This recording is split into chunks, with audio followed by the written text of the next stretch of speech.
लॅम्बोर्गिनीसाठी budget नाही म्हणून या कार्यकर्त्यानं जुगाड करून स्वतःसाठीच लॅम्बोर्गिनी बनवली आणि हा जुगाड केलाय केरळमधल्या बिबिननं, जो तिकडच्याच एका कंपनीत क्वालिटी अश्युरन्स डिपार्टमेंट मध्ये काम करतो. बऱ्याच वर्षांपासून त्याचं लॅम्बोर्गिनी विकत घेण्याचं स्वप्न होतं, पण आर्थिक परिस्थितीमुळे इतकी महागडी गाडी विकत घेणं त्याला परवडणार नव्हतं. मग त्याने ठरवलं, विकत घेता आली नाही तर काय झालं, आपण स्वतःच तशी एक गाडी बनवायची आणि बिबिन कामाला लागला. बजेट लिमिटेड असल्यामुळे बिबिनने लोकल स्क्रॅप मार्केटमधून सामान गोळा करायला सुरुवात केली. मेटल पाईप्स वापरून गाडीची बॉडी तयार केली.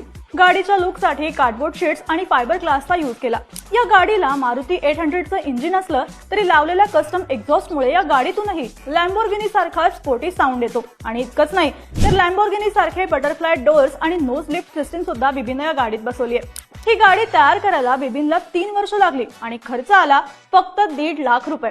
बिबिनच्या या जुगाडावरून एक तर दिसतंय, बजेट नसलं तरी काय झालं, बिलीफ आहे तर मग संपला विषय.